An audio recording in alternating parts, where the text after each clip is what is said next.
Hi, I'm Chad Hunter, Director of the Appalshop Archive. I have Shane Terry here with me, our archive technician. We're participating in Ask an Archivist Day today, answering questions that you may have for us or about the work we do.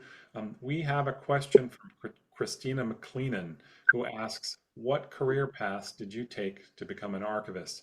For me, I started as an intern a long time ago at George Eastman Museum. That's in Rochester, New York, one of the big 5 film archives in the US.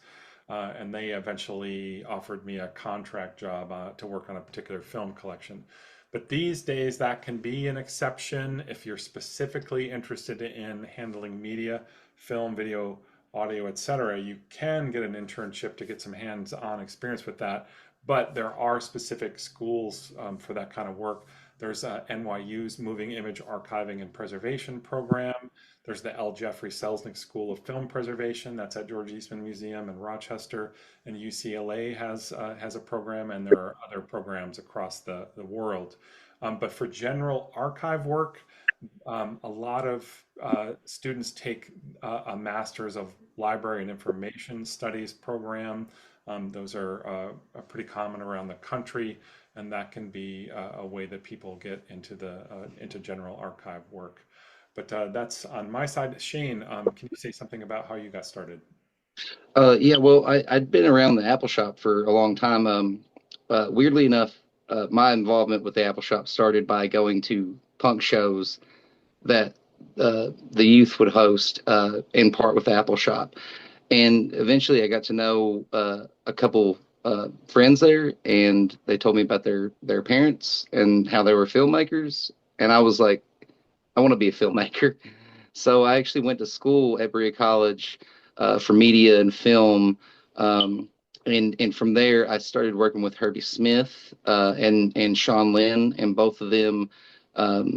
Herbie taught me more of the story side of filmmaking, and Sean Lynn taught me more of the technical side, the industry standards that you have to follow or you should follow when filmmaking, as far as like color correction and audio and things like that. And so eventually I started working for WMT, and in working on the technical side of that, because radio is just such a different beast.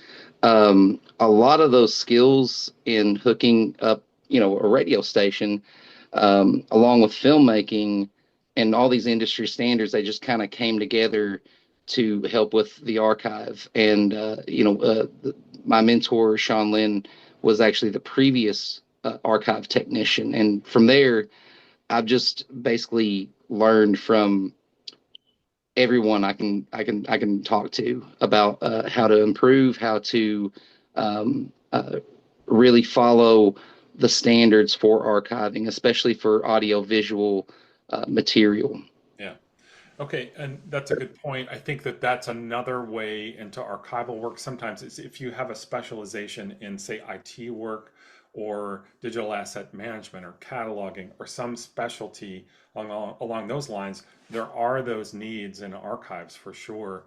I don't have, the technology or a background that exactly that you have. So for our team, we're putting together people from different backgrounds that really we kind of make our team stronger in different aspects. Anyway, thank you for the question, Christina, and we'll I guess to chime in real quick on that point, Chad, it's like we're two sides of the same coin. yeah, Just working together. Like Chad has his expertise. He has taught me a lot about like handling 16 millimeter film and 8 millimeter film. So, it's not just like um, it's an ongoing education, yeah, is what I would say. that's right. We're continuing to learn as we go. And we also participate in professional organizations that you could also get involved with, the Association of Moving Image Archivists. There's also the Association of Recorded Sound Collections. And there are other organizations. The Society of American Archivists is the big one. But if you have other questions, feel free to email us at archive@appaleshop.org. Thank you.